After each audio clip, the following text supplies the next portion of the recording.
Nous allons commencer une étude, un enseignement sur la vie de Joseph, fils de Jacob.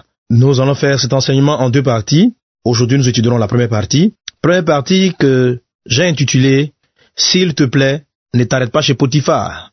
Je reprends le thème « S'il te plaît, ne t'arrête pas chez Potiphar ». Lecture est assez longue. Je serai donc obligé de couper cette partie et puis vous l'expliquer plutôt oralement.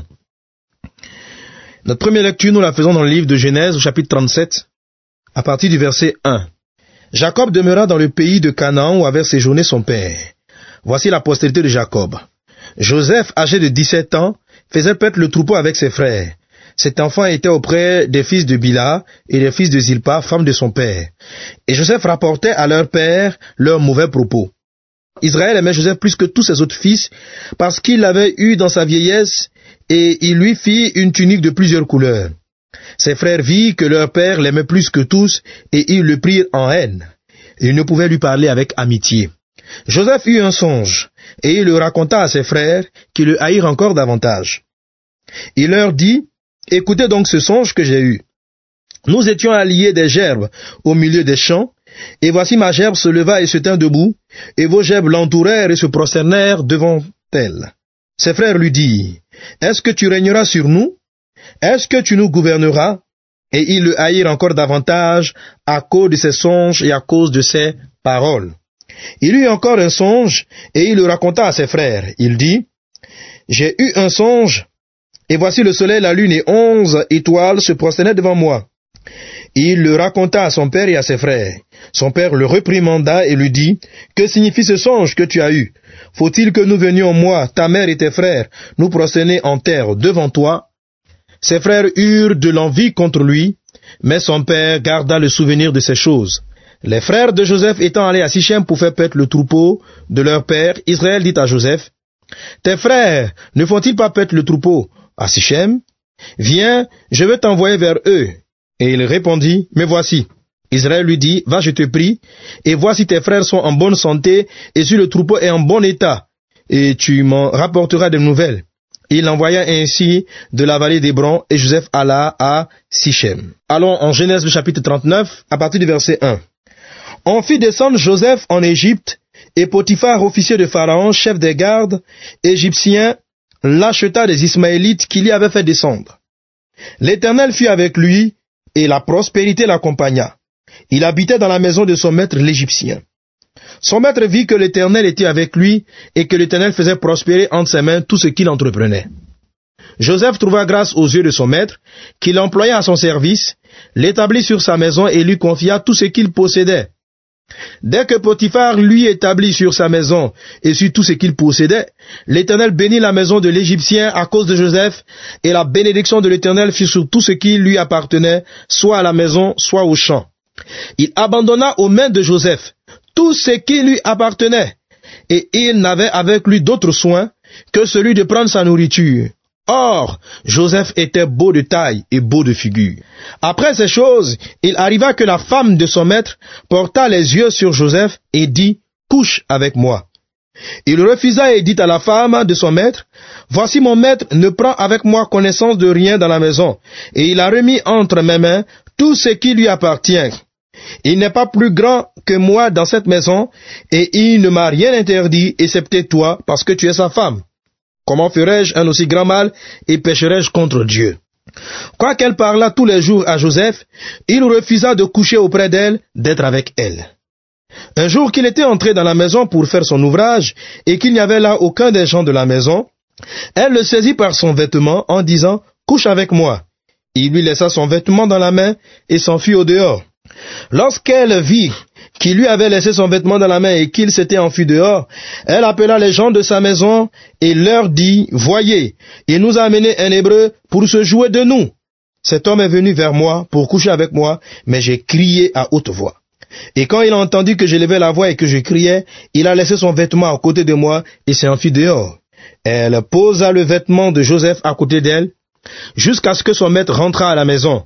Alors elle lui parla ainsi, « L'esclave hébreu que tu nous as amené est venu vers moi pour se jouer de moi. Et comme j'ai élevé la voix et que j'ai crié, il a laissé son vêtement à côté de moi et s'est enfui dehors. » Après avoir entendu les paroles de sa femme qui lui disait, « Voilà ce que m'a fait ton esclave », le maître de Joseph fut enflammé de colère.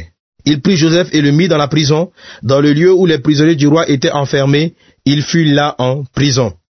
L'Éternel fit avec Joseph et il étendit sur lui sa bonté. Il le mit en faveur aux yeux du chef de la prison. Et le chef de la prison plaça sous sa surveillance tous les prisonniers qui étaient dans la prison, et rien ne s'y faisait que par lui. Le chef de la prison ne prenait aucune connaissance de ce que Joseph avait en main, parce que l'Éternel était avec lui, et l'Éternel donnait de la réussite à ce qu'il faisait. Voilà ce que nous dit la parole du Seigneur. Donc, Genèse chapitre 37 nous parle de Jacob et de ses enfants. Jacob a eu 12 enfants. Le 11e du nom de Joseph était particulièrement aimé de Jacob. Joseph donc avait des songes, avait des rêves, et non seulement quand ses frères faisaient des mauvaises actions, il partait les rapporter à son père. Il n'était donc pas aimé de ses frères. Ce sont des choses qui peuvent arriver. Et un jour, Joseph donc va avoir un songe. Dans le songe, il va voir, on interprète en même temps le songe, Joseph va voir qu'il va dominer tous les autres parce qu'il voit les gerbes de ses frères se prosterner devant sa gerbe.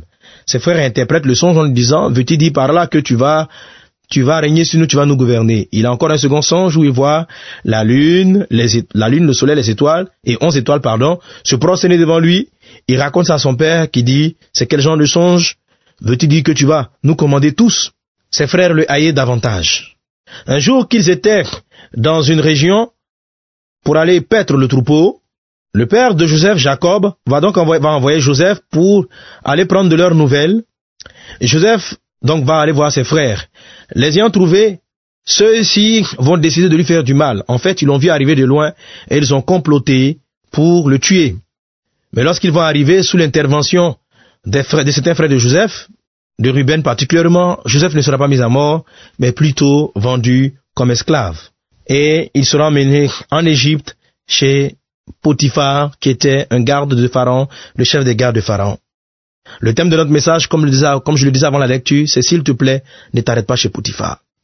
La vie de Joseph est vraiment une image de la vision, du message que Dieu nous donne, de ce que Dieu veut faire avec nous. Dieu dit à Joseph, Dieu lui montre des songes, Dieu lui donne des visions. Avant d'aller plus loin, je vais parler de l'importance du rêve et de l'importance de la vision. Vous savez, tout homme et toute femme qui est né a une destinée, une vision. Mon frère, ma soeur, tu es en train de m'écouter, mais je te dis de la part du Seigneur, c'est que Dieu t'a envoyé dans le monde pour que tu réalises quelque chose de grand et d'important. Je te dis que tu n'es pas n'importe qui. Tu sais, pour naître simplement, sur près de 400 millions de spermatozoïdes qui venaient de ton père, pour aller féconder l'ovule chez ta mère, tu es celui qui est passé, tu étais un vainqueur. Ça veut dire que pour naître, nous faisons une course de 400 millions d'individus. Et si nous avons pu naître, c'est que nous sommes un vainqueur d'une course de 400 millions d'individus. Cela fait de toi un homme à part, quelqu'un de rare, quelqu'un d'exceptionnel. Et je dis, tu n'es pas n'importe qui. Chaque enfant de Dieu qui vient dans le monde est la réponse de Dieu à un problème.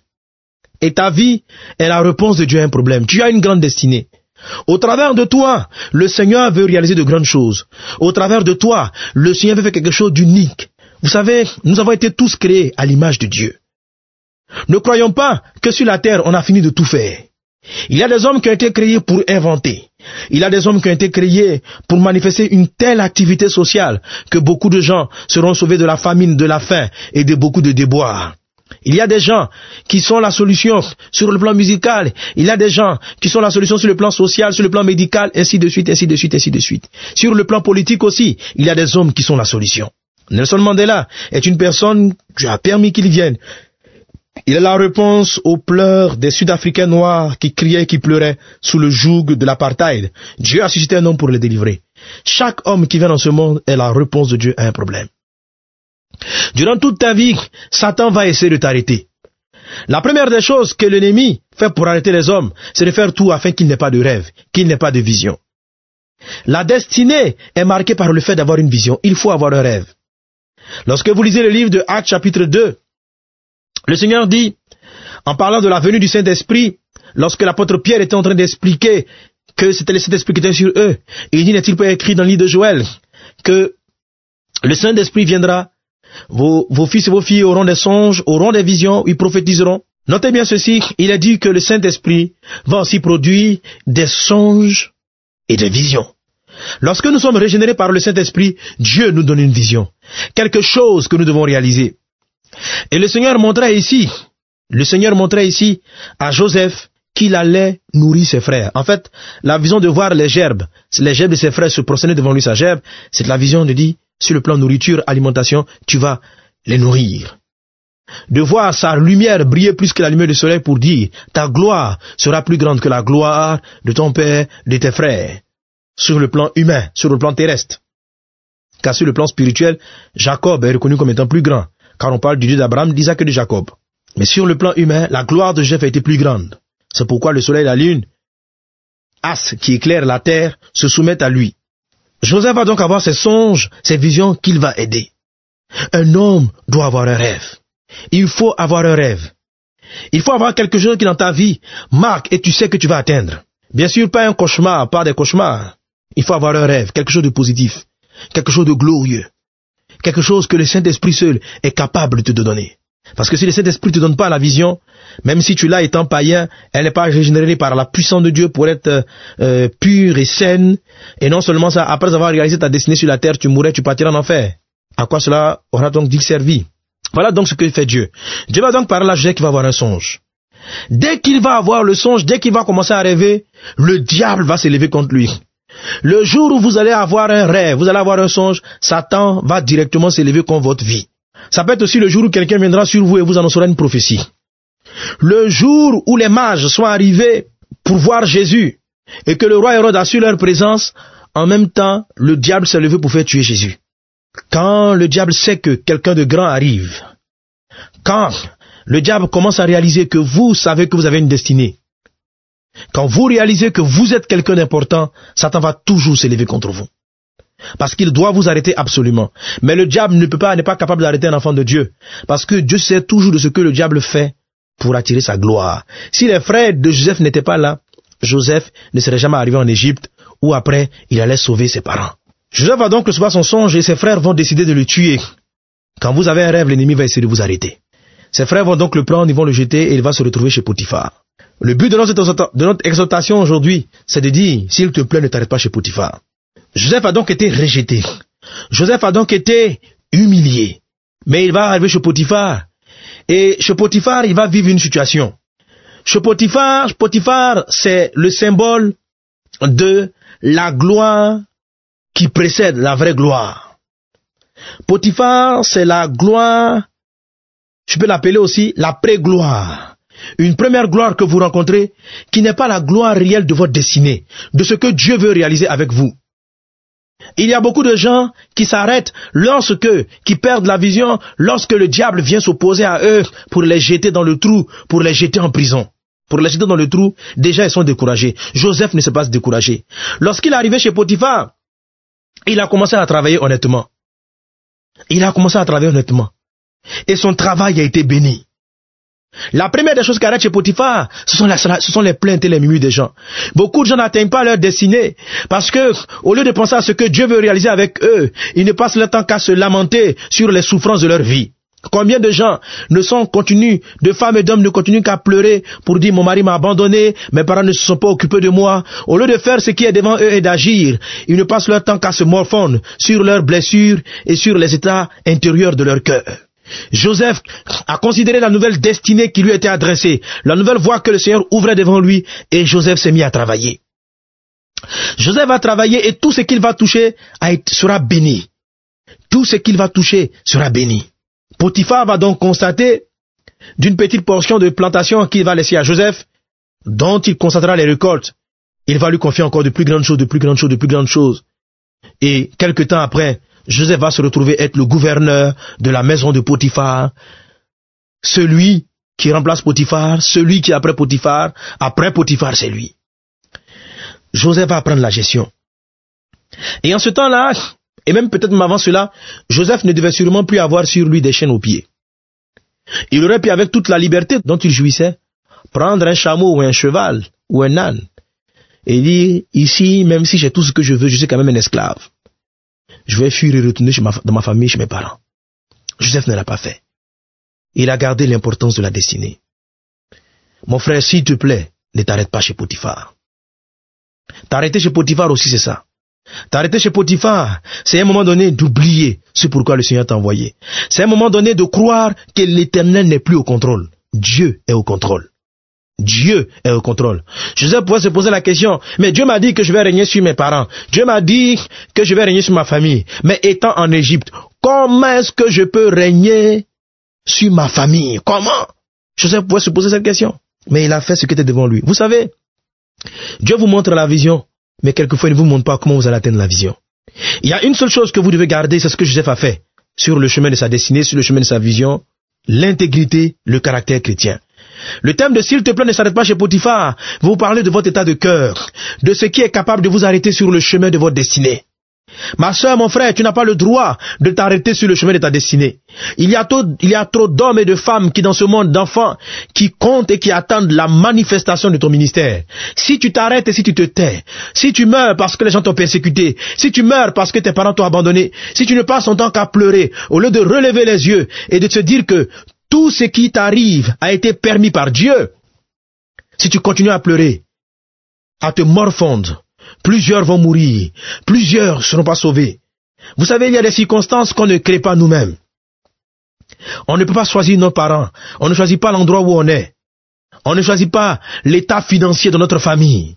Ce sont des choses qui nous sont imposées. Mais quel que soit l'endroit dans lequel tu es né, si même tu es né pratiquement orphelin, que tu as perdu ton père et ta mère, tu as perdu tout ce qui te sont chers, cela est quelque chose qui est indépendant de ta volonté. La Bible dit que cela va concourir à ton bien. Le plus important, c'est ta destinée. Le monde est plein de malheurs et de difficultés. Mais pour quelqu'un qui croit en la destinée de Dieu, au choix de Dieu, quel que soit le temps, l'Éternel va glorifier son nom. Malheureusement, beaucoup n'atteignent pas leur destinée parce qu'ils s'arrêtent chez Potiphar. Ils s'arrêtent chez Potiphar parce qu'ils ne croient plus en Dieu, parce qu'ils n'ont plus d'espérance en Dieu. Ou bien dès qu'ils commencent à avoir un peu de liberté chez Potiphar, ils vont rapidement retourner là où ils étaient, espérant manifester leur gloire. Ils rétrogradent. Dieu disait à Abraham, quitte ta famille, ton père, ta mère, et va dans un endroit où je vais t'indiquer. Joseph avait compris en étant chez Joseph avait compris en étant chez Potiphar que c'est là que Dieu l'avait envoyé. Il avait compris que sa place était dans ce lieu. Il ne comprenait sûrement pas quel était le problème, comment est-ce que ça allait se passer pour que les songes et les visions qu'il avait eues puissent se réaliser. Mais il a senti à un moment donné que c'était là sa place, chez Potiphar. Même s'il était ici en esclavage, c'était là sa place. Et là, Joseph va apprendre la gestion. Joseph va travailler. Il va apprendre à gérer le matériel. Il va apprendre à gérer les biens. Il va apprendre à gérer une maison. Dieu est en train de le préparer un jour à conduire toute l'Égypte. Vous savez, frère, si vous avez un ministère et si vous êtes appelé, avant de vous donner d'exercer votre grand ministère, Dieu vous donne toujours d'exercer dans de petites choses. Je dis quelquefois, avant de tuer Goliath, qui a été la source d'élévation du roi David, il est dit que David a d'abord tué son lion et son ours. Combien de jeunes gens, de jeunes serviteurs de Dieu, veulent directement aller affronter Goliath, sans avoir pris le temps de tuer leur lion et leur ours. Quand David tuait son lion et son ours, personne ne le voyait. Il était dans son désert, dans sa forêt, avec ses brebis. Et des lions, l'ours venait attaquer les brebis et David les défendait. Un homme qui s'arrête devant un lion et qui chasse un lion, un homme qui a le pouvoir de s'arrêter devant un ours et qui chasse l'ours, c'est quelque chose d'extraordinaire. Mais David n'a pas pris ça pour en faire une publicité. Pour dire, venez voir, je suis un homme extraordinaire. Quelque chose que personne ne voyait. Vous savez, quand Dieu va vous utiliser, il y a des choses, des guérisons que vous verrez vous-même. Je vois à la maison, dans un endroit que personne ne constate. Personne ne sera là pour voir que vous manifestez une onction terrible. Personne ne sera là pour voir que vous êtes un puissant instrument entre les mains de Dieu. Certains, lorsqu'ils commencent à voir, ils ont prié, 2 ou 3 personnes sont tombées, ils ont vu 2 ou 3 petites guérisons. Déjà, il veut qu'on les appelle évangélistes internationaux, qu'ils paraissent sur toutes les affiches. Si vous paraissez avant votre temps, si vous n'avez pas pris le temps de tuer votre lion et votre ours, Goliath va vous abattre. Et lorsque David est arrivé chez Goliath, il a pu terrasser Goliath parce qu'il savait sur quoi il s'appuyait. Avant l'élévation, il fallait partir chez Potiphar. Mais s'il te plaît, ne t'arrête pas chez Potiphar. Quels sont les éléments qui peuvent arrêter chez Potiphar? Joseph a eu plusieurs tentations. Premièrement, la tentation de repartir. Secondo, la tentation de l'orgueil. La tentation aussi de la femme. La séduction. Joseph a vu toutes ces choses-là. Mais notez, comme je le disais tout à l'heure, l'intégrité, le travail assidu de Joseph. Joseph a travaillé. Joseph travaillait. Joseph était intègre. Il faisait ce qu'il avait à faire avec zèle et dévouement. Ce que l'Éternel met en vous-même aujourd'hui, faites le bien. Ne dites pas, ce n'est pas encore ma destinée. Ne dites pas, Joseph pouvait dire, mais ici je ne suis pas encore dans ma destinée. On m'a dit que j'allais régner sur mes parents. Potiphar n'est pas mon père, n'est pas ma mère. Et là encore même, je suis un esclave, je ne suis pas un roi. Et je vais travailler donc négligemment jusqu'à ce que le Seigneur m'ouvre ma destinée. Chaque élément par lequel vous passez, vous devez le faire diligemment. Le Seigneur m'a fait comprendre cela dans mes études scolaires. J'avais cette vision du ministère de Dieu et j'ai toujours vu l'école comme étant quelque chose de très banal. Et l'Éternel m'a repris plusieurs fois. Il m'a frappé pour me faire comprendre que je devais étudier assidûment. Aujourd'hui, je regrette beaucoup de choses. C'est vrai que l'Éternel m'a donné de faire une formation, de finir ma formation, de finir mes études. Mais je crois que j'aurais dû mieux faire. J'aurais dû mieux faire. J'aurais dû mieux travailler pour me préparer à ce que Dieu avait pour moi. Mais je bénis le nom du Seigneur, car c'est lui qui a permis à ce que je sois là où je suis. Mais je vous dis, faites bien tout ce que le Seigneur vous demande de faire. S'arrêter chez Potiphar, c'est de faire mal, de mal travailler, là où on a l'impression de ne pas être dans sa destinée. Potiphar aussi, c'est aussi une gloire. Vous savez, Joseph a commencé à être connu. Joseph a commencé à être honoré, élevé. Mais Joseph est resté humble. L'autre élément qui va vous tuer, qui peut tuer les gens, c'est Potiphar, c'est l'orgueil. L'orgueil. Il est resté simple. Il n'a pas dit de là qu'il avait droit directement au fils à la femme de Potiphar. Combien de gens arrivés chez Potiphar sont détruits par l'orgueil? Je dis cela au niveau du ministère parce que quelquefois dans l'œuvre de Dieu, avant d'entrer dans votre réelle destinée, Dieu vous donne une petite gloire. Il y a une petite gloire que vous rencontrez. Une petite élévation, une petite reconnaissance de l'humanité. Personnellement, à l'heure où je donne ce message, moi je pense que je suis encore à mon niveau de Potiphar. Parce que ce que j'ai vu dans la vision, non, je n'ai pas encore vu ça se réaliser. Je ne suis pas encore en train de réaliser cela. Même si aujourd'hui le Seigneur me donne la capacité de prêcher dans plusieurs nations, de parler dans plusieurs pays, de faire des cassettes, d'avoir une église vivante par la grâce de Dieu. Mais ce n'est pas ce que j'ai vu. Rappelle-toi ce que Dieu t'a montré. Rappelle-toi ce que tu as vu en songe. Combien de gens s'arrêtent chez Potiphar parce qu'ils connaissent une certaine gloire. Parce qu'ils connaissent une certaine gloire. Aujourd'hui tu as commencé à prêcher, tes affiches sont partout dans les rues. On t'invite à des programmes où il y a 500, 700 personnes, tu es invité dans des grandes églises.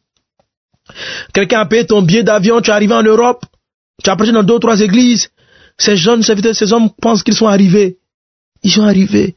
Mais qu'est-ce que c'est que de prêcher devant 500 personnes? En quoi est-ce qu'on est arrivé quelque part avec ça? Ils sont arrivés. Ils s'habillent de façon différente. Ils n'ont plus envie de saluer tout le monde.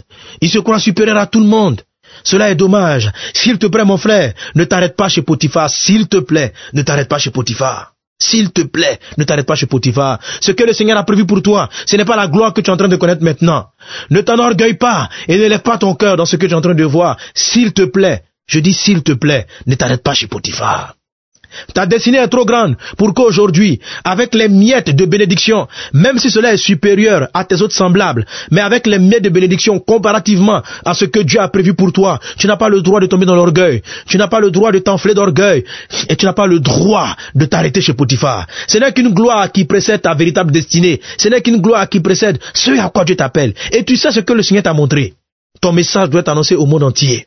Ce que tu dois faire va influencer l'humanité, ta nation entière. Mais aujourd'hui, tu n'influences qu'un quartier. Aujourd'hui, peut-être tu n'influences qu'une ville. S'il te plaît, ne t'arrête pas chez Potiphar. Tu n'as pas le droit de t'arrêter chez Potiphar. Tu dois bien faire ce que tu as fait chez Potiphar, mais ne t'arrête pas chez Potiphar. Joseph est resté humble. Il est resté simple dans son travail. Il a travaillé avec rigueur et diligence. Et chez Potiphar, c'est élevé après la femme de Potiphar. Un autre élément qui arrête les hommes chez Potiphar, ce sont les femmes. C'est le sexe. J'ai vu beaucoup de jeunes serviteurs de Dieu, beaucoup d'hommes qui ont une grande destinée s'arrêter pour des problèmes de sexe. Un ami un jour me rendait un témoignage d'un ministre ici en Côte d'Ivoire. C'était un homme qui était très simple, professeur je crois d'université, et il a été nommé ministre. Il attendait ce poste depuis de longues années. Il était nommé ministre, cet homme avait un joli foyer, des gens qui s'entendaient très bien, des beaux enfants, tout était bien. Et quand il est devenu ministre, l'orgueil est rentré dans son cœur. Il a commencé à chercher les femmes, à avoir des maîtresses, celui qui n'en avait plus, qui n'en avait pas. Et la désolation rentre dans sa maison. Certains de ses enfants ont commencé à prendre la drogue, à vivre dans la débauche. Son foyer s'est divisé. Il y a eu le divorce. Sa femme est plongée dans toute forme de choses, de la boisson et dans des choses mauvaises et négatives. Et son foyer a été brisé. Cet homme avait une grande destinée, mais il s'est arrêté chez Potiphar. Le peu de gloire qu'il a vu étant ministre l'ont arrêté. Combien de gens s'arrêtent chez Potiphar parce qu'ils ont une petite gloire de ministre, de DG de société? Est-ce que ta destinée c'est d'être directeur général de cette société? Est-ce que ta destinée n'est pas plus grande? Pourquoi te laisser influencer par de l'argent? C'est pourquoi la Bible dit, l'amour de l'argent est une racine de tous les maux. La destinée d'un individu est tellement importante qu'il n'a pas le droit de se laisser corrompre par l'argent. L'argent est un instrument qui doit nous servir et non nous qui devons servir l'argent. Combien de fois, à cause d'une petite gloire que des hommes ont connue, leur foyer est déchiré, leur vie familiale est déchirée, parce qu'ils préfèrent la gloire du monde. Joseph a été différent. C'est pourquoi je t'exhorte et je te dis, ma soeur, je te dis, mon frère, s'il te plaît, ne t'arrête pas chez Potiphar, tu n'as pas le droit. La femme de Potiphar est venue séduire Joseph. Elle dit, oh Joseph, viens et couche avec moi. Joseph lui répond, je n'ai pas le droit de le faire. J'ai tout ici, sous mon commandement, mais sauf toi. Cette femme va insister plusieurs jours. Plusieurs jours. En tant que serviteur de Dieu, j'ai reçu quelques tentations, quelquefois financières, matérielles. Je prie Dieu qu'il me garde, qu'il m'aide constamment à avoir un cœur dans l'intégrité, dans la droiture. Mais il y a des gens qui sont venus nous faire des propositions de beaucoup d'argent, si nous étions prêts à compromettre l'évangile. Si nous étions prêts un temps soit peu à changer de message. Si j'acceptais ces choses, et si je les accepte, c'est m'arrêter chez Potiphar.